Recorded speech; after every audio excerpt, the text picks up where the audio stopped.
Eh bien, que dire, si ce n'est une contre-performance à oublier rapidement pour le Real Madrid de Xabi Alonso, parce qu'on l'a vu, il y a pas mal de choses qui n'ont pas été pour ce Real Madrid-là, et c'est vrai que c'est quelque chose d'assez frustrant, parce qu'on imaginait quand même des choses assez positives dans l'ensemble face à Liverpool. Buenas a todos y a todas, j'espère que vous allez bien, c'est Baki Koné des Madrid, on se retrouve pour une nouvelle vidéo à propos du Real Madrid, et surtout pour la 4e journée de Champions League. C'était face à Liverpool et justement, on va parler de ce match-là parce que dans l'ensemble, ça n'a pas forcément été pour le Real Madrid. J'espère que vous êtes prêts, los chavales. Vamos! Eh bien, tout d'abord, comme vous le savez, toujours un plaisir de vous retrouver à propos du Real Madrid. C'est vrai que ça reste toujours un régal de parler de ce club-là. Maintenant, c'est vrai, contre-performance, malheureusement, un match qui se sera mal passé face à Liverpool. On le savait, gros contexte notamment face à une équipe de Liverpool qui était un peu dans le dur sur les derniers matchs, qui n'était pas forcément au top de sa forme. Maintenant, c'est vrai que les Reds avaient relevé un peu la tête face à Aston Villa en championnat. Ils savent aussi pertinemment que c'était aussi une grosse semaine pour eux. Donc à partir du match face au Real Madrid, parce qu'après ce sera un match face à Manchester City en Première Ligue. Donc on le sait, c'est un Liverpool qui aura su bien réagir dans ce match-là. C'était un match qui n'était pas forcément flamboyé dans l'ensemble, même s'il y avait pas mal d'intensité. Un Liverpool, comme on s'y attendait, qui pressait notamment très très haut. Xabi Alonso et Dina Hyssen en avaient notamment parlé en conférence de presse. Alors je ne sais pas si forcément c'est un Xabi Alonso qui s'est préparé à cela en conséquence. Toujours est-il que moi j'étais assez hypé par le 11 de départ que Xabi Alonso avait décidé de mettre en place, le même qu'on a vu lors du Classico, avec bien sûr les 4 milieux de terrain, donc Tchouaméni, Camavinga, Arda Güler et bien sûr Jude Bellingham. On retrouvait Vinicius Junior et Kylian Mbappé devant. Derrière, on retrouvait Thibaut Courtois dans les buts, Federico Valverde en tant que latéral droit, Dina Hyssen avec Eder Militao dans l'axe et bien sûr Alvaro Carreras. Donc à partir de cela, on ne peut pas forcément dire que tu pars avec des certitudes, mais du moins tu pars avec des choses qui ont plutôt bien fonctionné face au Barça. Maintenant, c'est vrai que le contexte, lui, était différent. C'était là aussi où tu recevais le Barça chez toi à Bernabeu. Là, tu te déplaçais du côté de Anfield face à Liverpool qui devait absolument réagir puisqu'il était vraiment en panne sèche depuis quelques matchs. Donc on le sait, pas mal de choses qui pouvaient être assez difficiles. Et justement, on avait cette impression aussi que l'ombre d'un milieu de terrain qui était capable aussi de ressortir les ballons, donc d'un peu plus bas, ressurgissait parce que c'était un Real Madrid aussi qui avait du mal à déstabiliser cette équipe de Liverpool, qui avait du mal à ressortir les ballons de derrière parce qu'on a clairement vu un Liverpool qui laissait peut-être un peu plus le ballon aussi au Real Madrid, avec un Real Madrid qui devait repartir de derrière, mais justement on était tout de suite exposé à un pressing vraiment très très haut, très très agressif de la part des Reds de Liverpool, et justement quand il manque peut-être un métronome au milieu de terrain pour justement fluidifier le jeu du Real Madrid, pour pouvoir trouver peut-être un Arda Güler un tout petit peu plus haut, ainsi qu'un Jude Bellingham pour mieux alimenter également des joueurs comme Vinicius Junior ou Kylian Mbappé. C'est vrai que ça manquait cruellement, mais ce sont des choses aussi qu'on répète depuis que Xabi Alonso est arrivé au Real Madrid. On le disait déjà la saison dernière au moment où Toni Kroos avait quitté le Real Madrid et que Luka Modric jouait de moins en moins.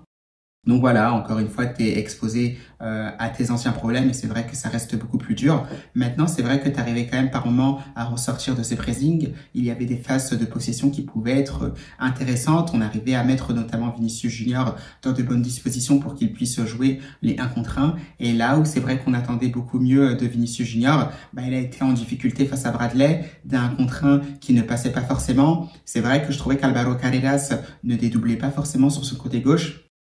Idem pour Federico Valverde, sachant qu'on avait un Camavinga par moment qui occupait le côté droit dès que le Real Madrid avait le ballon, mais ce n'est pas forcément un ailier de formation, donc on se cantonnait sur le côté gauche, ce qui rendait aussi nos offensifs beaucoup trop prévisibles pour les joueurs de Liverpool, qui arrivaient notamment à stopper assez aisément les attaques du Real Madrid.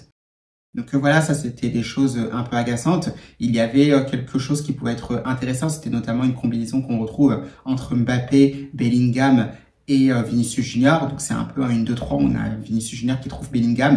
Bellingham qui voit qu'il ne peut pas forcément se retourner, il analyse très bien l'action, il remet en appui remise pour Kylian Mbappé qui lui justement arrive face au jeu, mais là justement on sent que c'est un Kylian Mbappé dans un jour sans, puisque sa frappe en une touche de balle est trop enlevée, on a le corps aussi qui part en arrière.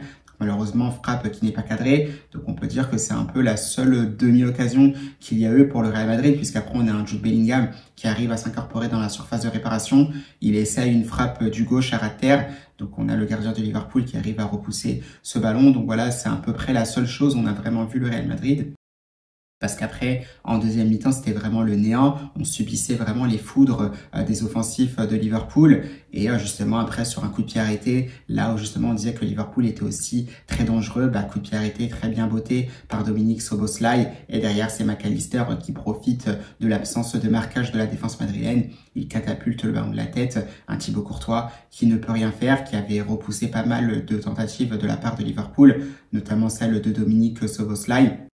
Donc là-dessus, s'il y a vraiment un top, c'est vraiment Thibaut Courtois. C'est vrai, pour les autres, ils n'ont pas forcément été au niveau. C'est vrai que Carreras, par moment, était un peu en période forte aussi face à Mohamed Salah. C'était un peu plus dur en deuxième mi-temps. Donc c'est vrai qu'on va rester notamment sur Thibaut Courtois au niveau des tops. Donc voilà, après on le sait, hein, c'est assez dommage parce que derrière c'est un Liverpool qui ne fait pas forcément une grosse prestation. On a tout de suite vu que c'était une période un peu plus délicate en ce moment pour les Reds et ils avaient du mal aussi à mettre du rythme, ils avaient du mal aussi à peut-être être beaucoup plus dangereux. C'est vrai que c'était des Reds qui étaient un peu en manque d'imagination. On était beaucoup sur des tentatives lointaines ou notamment des transitions rapides aux pertes de balles des joueurs du Real Madrid. On avait souvent aussi ces diagonales de Virgil van Dijk pour Mohamed Salah qui ne fonctionnait pas toujours, donc on sentait, c'est une équipe de Liverpool qui était encore un peu malade, mais voilà, qui aura su profiter justement des errements défensifs de cette équipe du Real Madrid et faire la différence pour remporter ce match 1-0. Et c'est vrai que par rapport à ça, on se demandait ce que Xabi Alonso pouvait apporter. Je me disais s'il pouvait faire rentrer également un joueur offensif qui pouvait jouer un peu plus sur le côté droit pour peut-être un peu plus équilibrer ses offensifs du Real Madrid, peut-être étirer un peu plus la défense de Liverpool. Alors j'aurais peut-être opté d'abord pour Hendrick ou Brahim Diaz. Finalement, il fait rentrer Rodrigo Goes qui fait une rentrée qui était assez timide, qui n'était pas forcément bonne du tout malheureusement pour le Brésilien.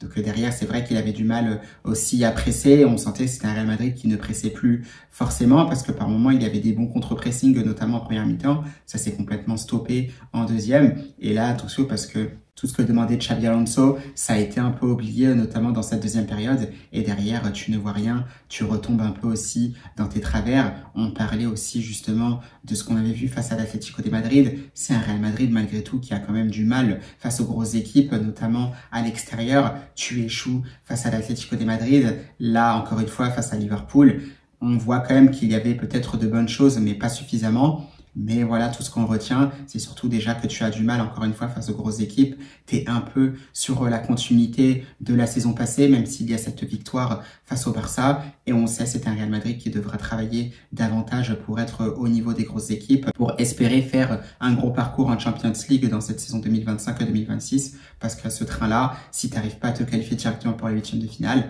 en fonction des tirages au sort, tu peux déjà sortir dès les barrages. Et sinon, si tu arrives à te qualifier pour les huitièmes de finale, tu peux sortir dès les huitièmes tout simplement parce qu'il y aura des grosses équipes et au bout d'un moment, ça peut ne pas passer. Donc voilà, attention à ça au niveau des retombées donc dans les travers des joueurs du Real Madrid. Maintenant, voilà, on va pas s'alarmer pour autant. De toute façon, on le savait, on le répétait constamment. Je l'avais déjà dit en avant-match qu'il ne fallait pas se précipiter, pas trop s'enflammer parce que c'est une équipe de Xabi Alonso qui continue à travailler. Certes, il y a un très bon début de saison qui a été fait, mais il va falloir élever le curseur davantage, notamment quand on joue face aux grosses équipes, pour espérer quelque chose de bien pour ce Real Madrid pour la suite de cette saison 2025-2026 dans un premier temps et aussi pour les saisons à venir sous le mandat de Xabi Alonso.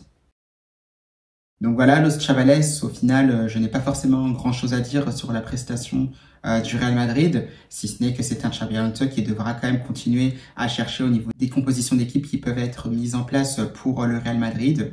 Il faudra continuer, comme on le disait, à bosser. D'ailleurs, on sera dans la continuité parce qu'on le disait également que c'était un mois de novembre difficile pour le Real Madrid avec que des déplacements. Déjà face au Rayo Vallecano pour la deuxième journée de la Liga avant la trêve internationale. Derrière, ce sera bien évidemment face à Elche, mais déjà se concentrer sur le Rayo Vallecano parce que ça reste un derby des Madrid, un derby qui n'est jamais facile face au Rayo, surtout à l'Estadio de Vallecas. Donc gros match encore une fois qui attendra le Real Madrid. Et on le sait, si on fait preuve de laxisme, de pas forcément de solidarité. Si on n'est pas unis, bah évidemment c'est un Real Madrid encore une fois qui pourra perdre des points face au Rayo Vallecano et ce serait vraiment dommage, surtout quand on voit la première partie de saison qu'on fait d'un point de vue comptable. Donc à voir ce qu'il se passera, assez déçu de ce match quand même face à Liverpool, on attendait bien mieux de ce Real Madrid là. Maintenant, il n'y a pas le feu aux fesses, c'est un Real Madrid qui garde encore son destin entre les mains. Il faudra gagner face à l'Olympiakos le 26 novembre en Champions League. Ce sera l'Olympiakos, un match aussi qui ne sera pas facile, encore une fois à l'extérieur. Donc c'est un Real Madrid qui devra faire preuve de beaucoup de sérieux et de beaucoup de régularité pour avoir encore une fois des résultats positifs.